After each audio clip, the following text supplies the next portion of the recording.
Hello, I'm Jean, and I'd like to welcome you again to my garden here at the Hunter's Tryst in Edinburgh. It's glorious today, but we had quite a bit of frost last night, as you can see.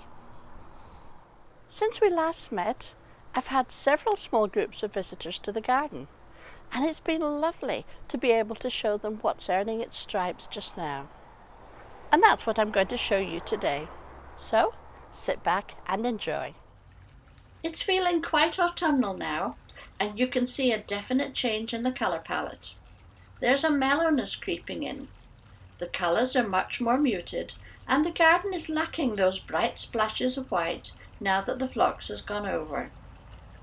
Autumn's a good time to take stock of how the garden has performed over the summer months, and to consider what changes and additions might be necessary.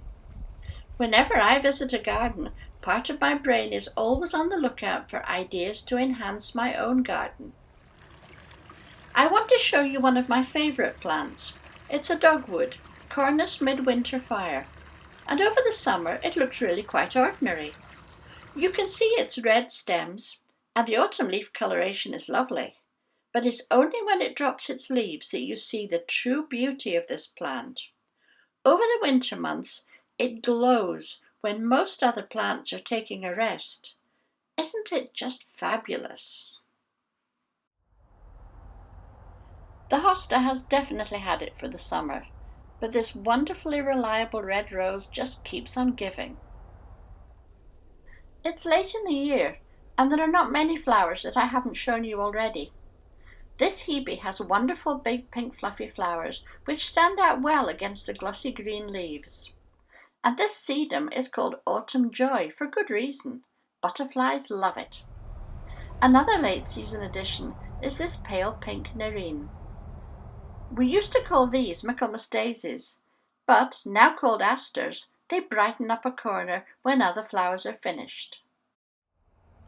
As you might expect, winter jasmine, or Jasminum Nudiflorum, has beautiful yellow starry flowers over the winter.